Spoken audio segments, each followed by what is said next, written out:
This is Alexandria Ocasio-Cortez, the Democratic Socialist Congresswoman from New York's 14th District. Recently, Ocasio-Cortez took a trip to the Munich Security Conference and took part in a town hall about U.S. foreign policy, where the wannabe future president of the United States was asked about Taiwan.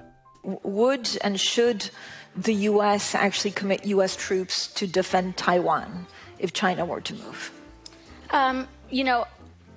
I think that this is such a, I think that this is of course a very long-standing policy of the United States. And I think what we are hoping for is that we want to make sure that we never get to that point. And we want to make sure that we are moving in all of our economic research and our global positions to avoid any such confrontation and for that question to even arise. Can't think on your feet, you ought to keep your mouth closed. So to try and understand what the hell she was trying to say, let's give AOC's response the proper breakdown that it deserves. This is, of course, a very long-standing policy of the United States. Except she clearly has no idea what that policy actually is. The long-standing policy that she's fumbling around trying to remember is called the One China policy. Basically, the US acknowledges the People's Republic of China's assertion that Taiwan is part of China. However, the US does not explicitly recognize or accept China's sovereignty over Taiwan. The United States considers Taiwan's status unsettled and insists that any resolution must be peaceful. The US deliberately remains vague about whether it would intervene militarily or not because it's intended to discourage Taiwan from declaring independence and also discourage China from using force. This is known as strategic ambiguity. And I think what we are hoping for is that we want to make sure that we never get to that point. Brilliant insight, truly groundbreaking stuff here. Our strategy to deal with a potential invasion is to hope the invasion doesn't happen. And we want to make sure that we are moving in all of our economic research and our global positions to avoid any such confrontation and for that question to even arise. Ah, yes, our economic research positions. Because when the Chinese military is running naval drills in the Taiwan Strait, nothing strikes fear into the hearts of the CCP like a firmly worded economic research paper. Now, predictably, CNN's Abby Phillip rushed in to run defense for AOC by playing the mainstream media's favorite game, But Trump. A flub for AOC, but the question is also, what happens when the president, the actual president of the United States, does very similar things on the world stage? Listen. I watch our police and our firemen down in 7-Eleven, down at the World Trade Center. When I told them about Iceland, they loved me. Our stock market took the first dip yesterday because of Iceland. Shifting production to Thailand. First of all, Thailand?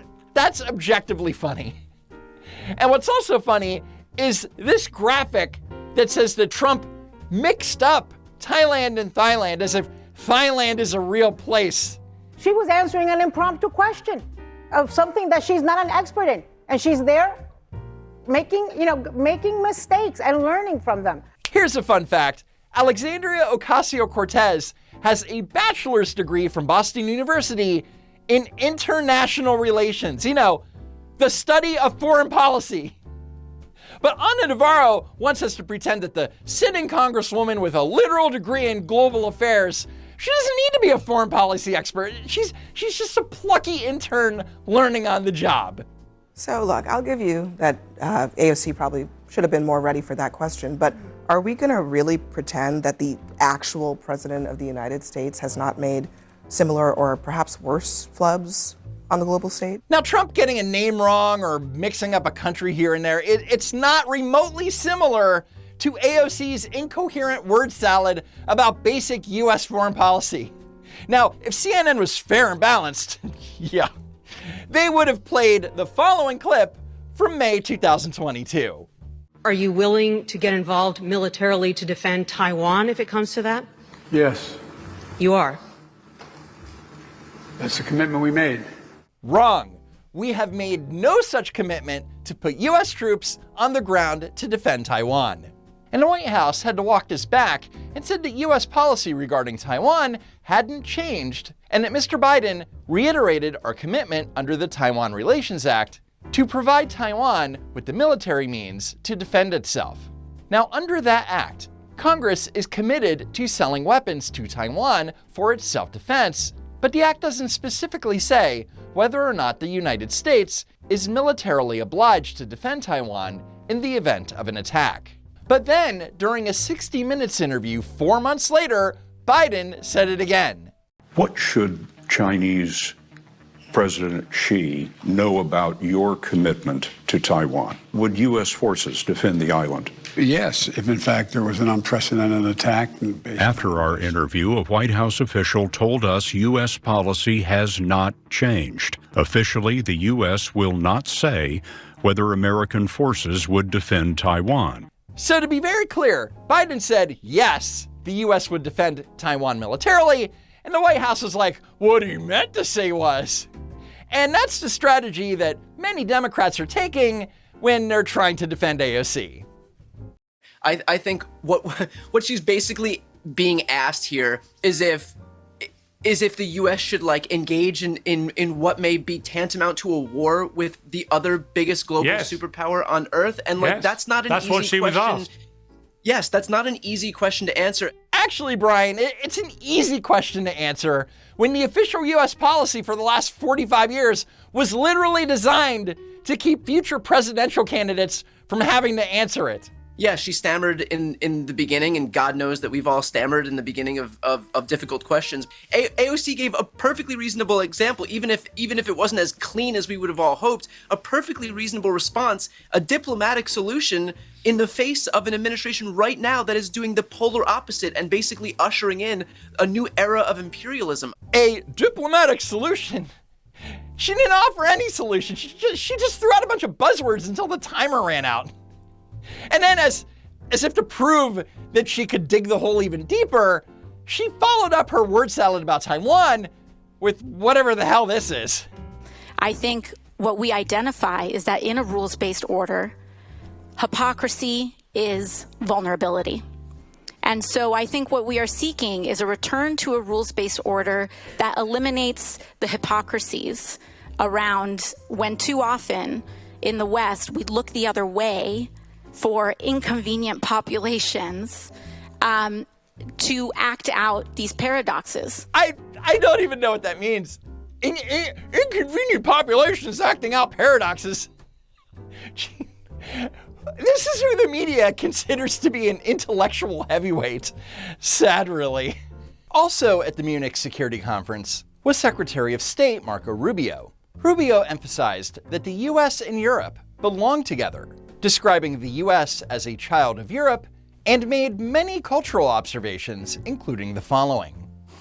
Our horses, our ranches, our rodeos, the entire romance of the cowboy archetype that became synonymous with the American West. These were born in Spain. My favorite part was when he said that American cowboys came from Spain. I thought they came from Winnetou, but I believe the Mexicans and descendants of African enslaved peoples would like to have a word on that. Secretary Rubio was stating a verifiable historical fact.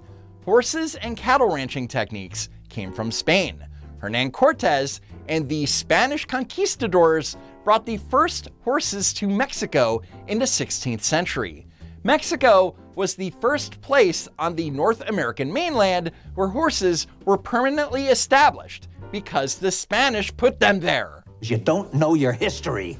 AOC is trying to debunk a point that Secretary Rubio was never making. He was talking about the origins of the practice of being a cowboy. But AOC is so eager to make everything about race that she completely misses the actual history lesson.